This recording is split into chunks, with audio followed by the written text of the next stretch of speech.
Okay, Ohio State fans, let's talk about this game. There was something that happened at the end of the game that I'm going to touch on, but first let's talk about how the Buckeyes and Scarlet Knights played this game. Ohio State remains undefeated. They are third in the latest AP poll. And again, I want to apologize for not uploading this earlier. I was in Fayetteville, as some of you may know, over the weekend. I watched Arkansas, Alabama.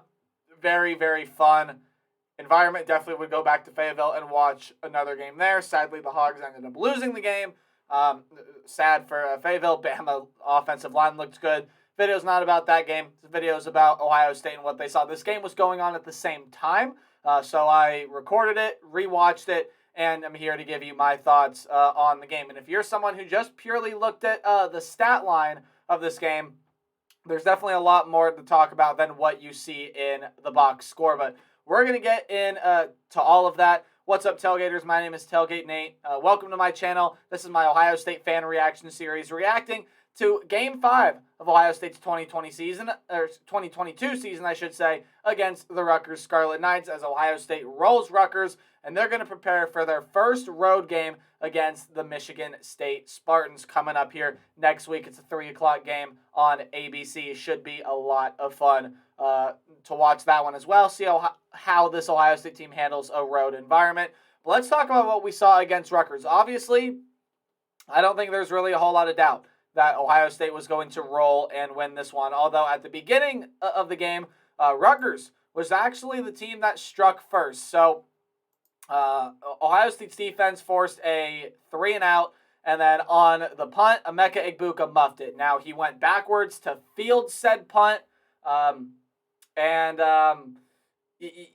you can't go backwards and field a punt. You cannot backpedal and try to catch a ball on the punt. Bad things tend to happen. Bad things happen there.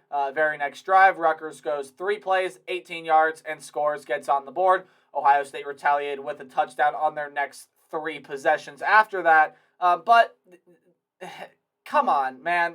Don't do that again, please, Emeka. I don't want to. And again, I understand that mistakes happen and things like that. Emeka is still a fairly young player, but you can't backpedal on a punt return. Well, like that, you can't, because it leads to bad things happening. Bad things happened there. Luckily, it didn't affect the outcome of the game, but definitely when we play better opponents down the line, like Michigan State next week, or even Penn State, or Michigan, or Maryland, definitely don't want to have that happen at all. So good that those things are happening now so that we can address it and fix it. Talking about the offense, first off, those of you that look at the box score of this game, you're going to say, wow, C.J. Stroud just did not have a great day.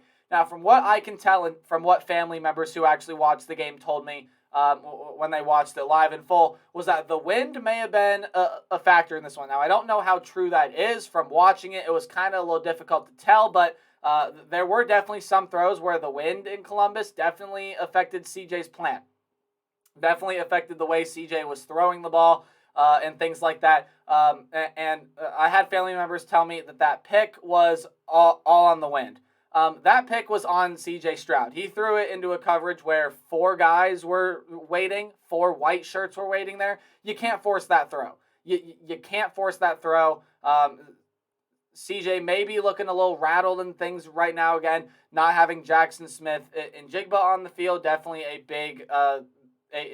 big loss there. And there's reasonable expectation that he's going to play against Michigan State. Talk more about that later. But CJ, you can't force that throw. He went 13 of 22 with 154 yards, 2 touchdowns, and, of course, that pick I just talked about. Still a QBR of 78. Not a phenomenal performance from C.J. Stroud, and definitely not one of his better outings. But Rutgers defended the pass really well. They were dropping 2 safeties deep, covering these passes. And, again, from the sounds of it, the wind may have had some impact on C.J. Stroud throwing, since it was an unpredictable wind current. But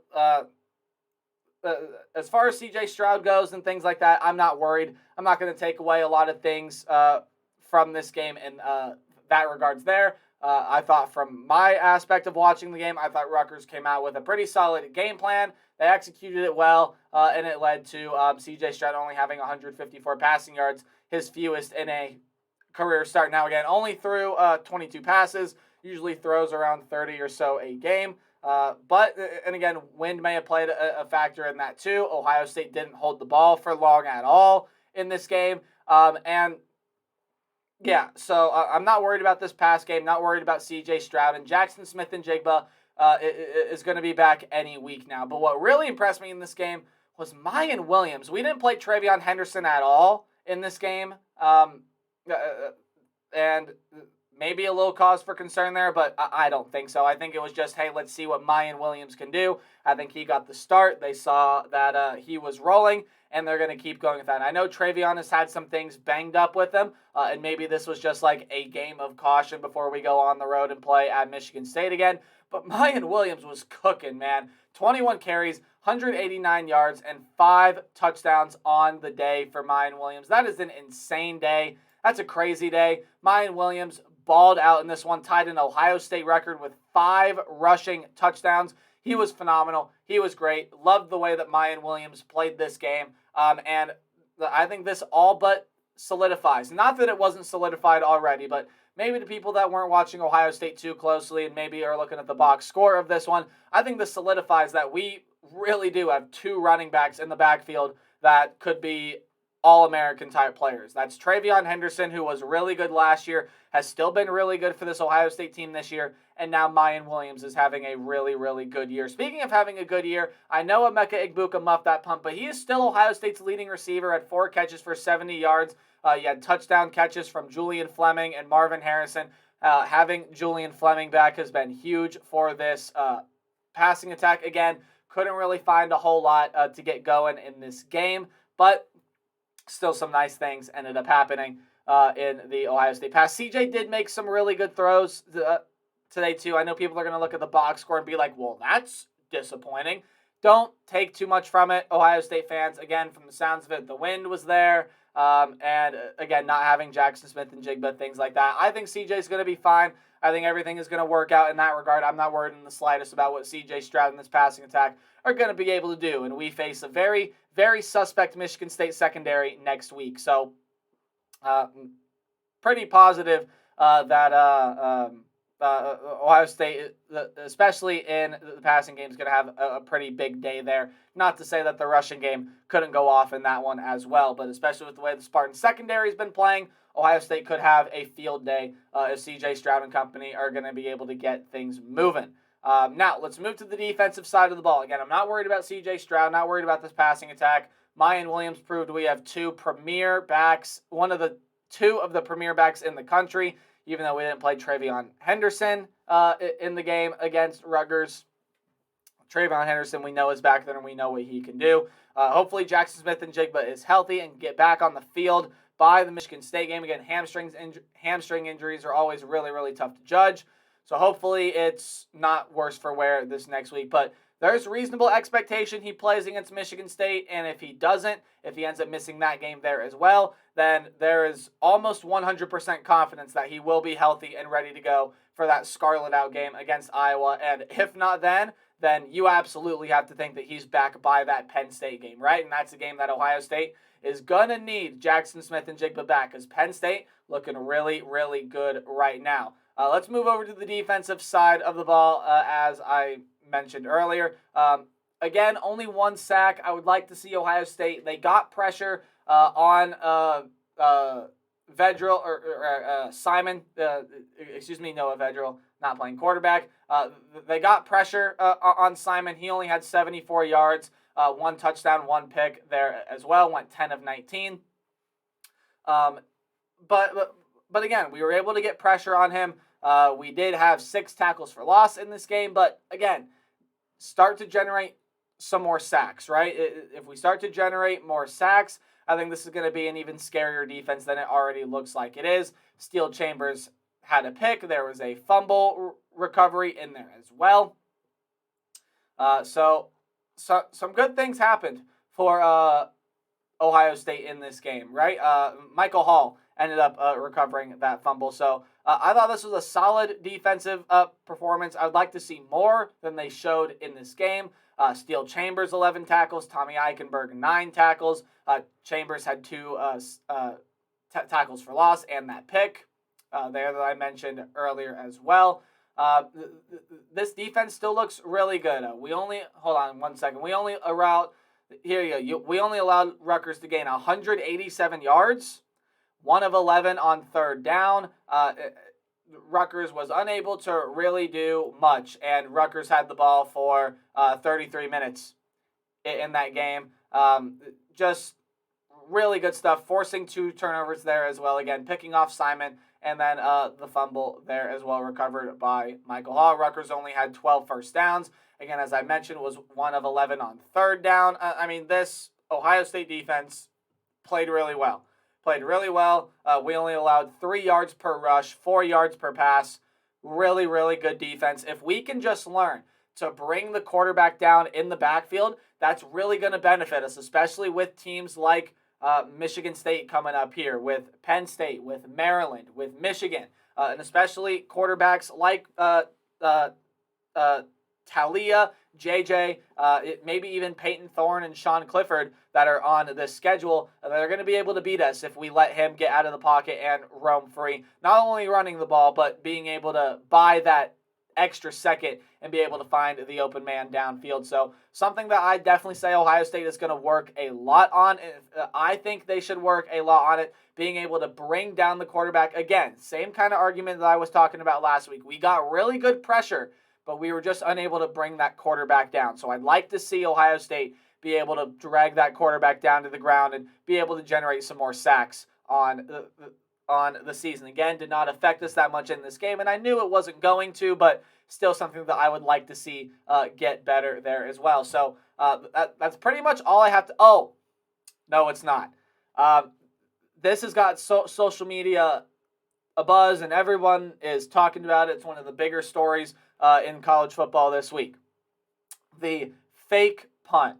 And I put quotes around there because when I first saw that play, I was like, Ryan, why would you call a fake punt when you're up 39? Like, have some respect for a former coordinator, man. But then when I watched the post-game press conference, Ryan Day said something along the lines of like, and he didn't say this outright, but he pretty much said, I never called a fake punt. They were bull rushing that punt. Jesse saw an opportunity as he was rolling out to kick the ball, saw an opportunity, took it, being the competitor, being a football player, and it looked like a fake punt, ran out of bounds and everything like that, right? Aaron Cruikshank, man, what are you doing? Don't hit my punter. Don't ever do that again. I don't care what the circumstances. I don't care if it was justified like that. It's always the second guy that gets caught. Make Jesse Mirko look like the bad guy and do whatever. But if you hit him out of bounds right there, and I'd be saying the same thing if it was Michigan State and Michigan on the field. I'd be saying the same thing if it was UConn and UMass playing on the field. But if a punter pulls something like that when you're up 39, don't retaliate, dude. You're just going to look like the bad guy. You're not being a hero. You're not doing anything like that, and it's not justified at all. Yeah, being a competitor, you're probably mad about it, things like that. There are other ways to get out your frustration. Don't come after the punter. That was a nasty, dirty hit. Could have gotten Jesse Mirko really hurt. Thankfully, as far as I know, Jesse Mirko is fine, and he's going to be okay. Although, Ryan Day hints that in his post-game presser, Jesse Mirko is in a little bit of trouble for taking off on that punt there.